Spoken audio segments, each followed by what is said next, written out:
Hey, Psych2Goers, what was your childhood like? The way you were raised can have a very big impact on who you are now. Your relationship with your parents and the environment you were in can shape your personality, interests, and ideals much more than what most people may realize. Harmful behaviors and phrases used by your parents when you were growing up can impact your mental well-being and affect how you view your other relationships when you're older. It may even strain your relationship with them down the line.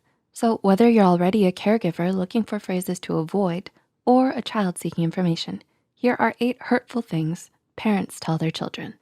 Before we get started, this is a disclaimer that this video isn't meant to diagnose, treat, or cure anyone.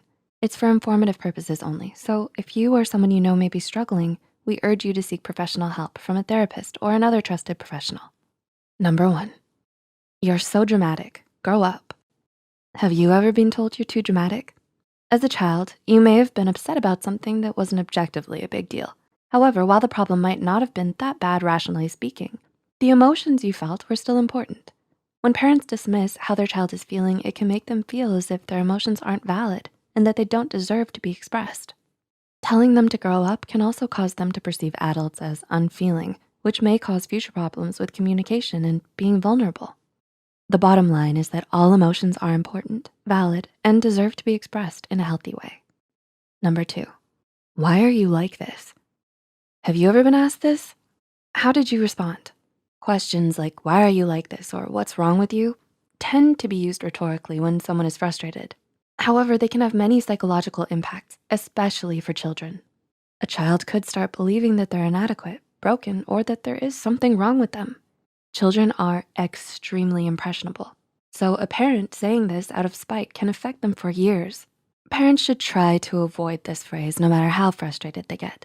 Phrases like, talk to me about what's wrong, or I'm listening, let's talk this out, are much better alternatives that promote healthy communication and understanding. Number 3, you belong to me and no one else. Are your parents protective? Many caretakers feel the natural instinct to protect their children. However, being too possessive may end up harming their emotional growth.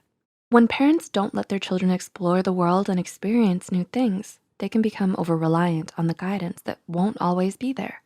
Telling them this can also suggest the idea that love is about control and ownership.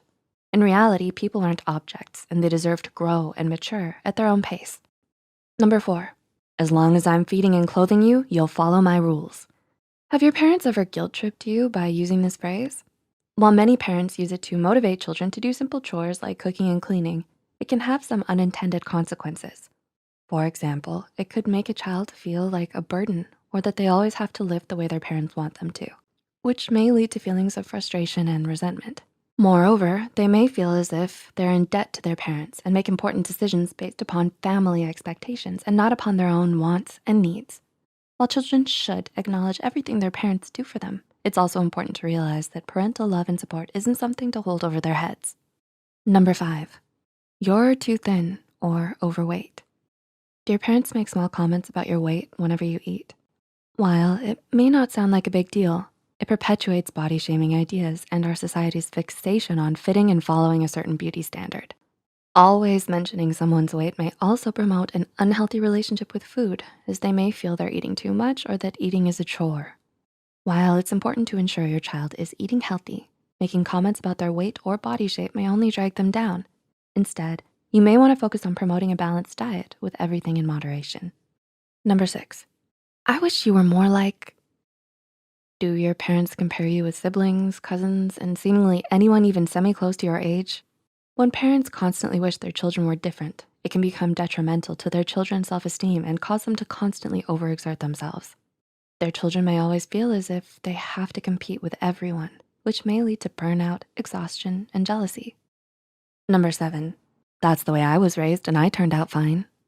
Have you ever objected to a decision your parents made only to be shut down by this response? Many caretakers, both subconsciously and consciously, mimic the way they were raised. But this can become a problem when they're unwilling to listen to their children's problems and ideas. This closed-minded mentality closes communication lines and makes children feel as if their emotions and ideas are not important.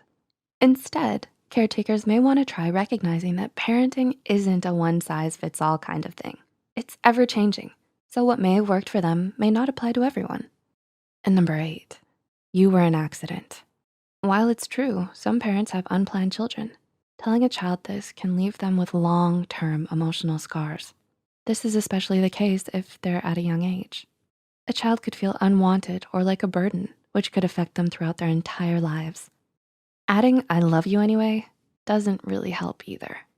Kids wanna be loved unconditionally. So if you're a parent wanting to tell your child about their conception, you may wanna try to wait until they're older or to phrase it differently.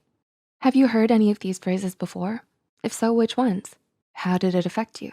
Let us know in the comments below.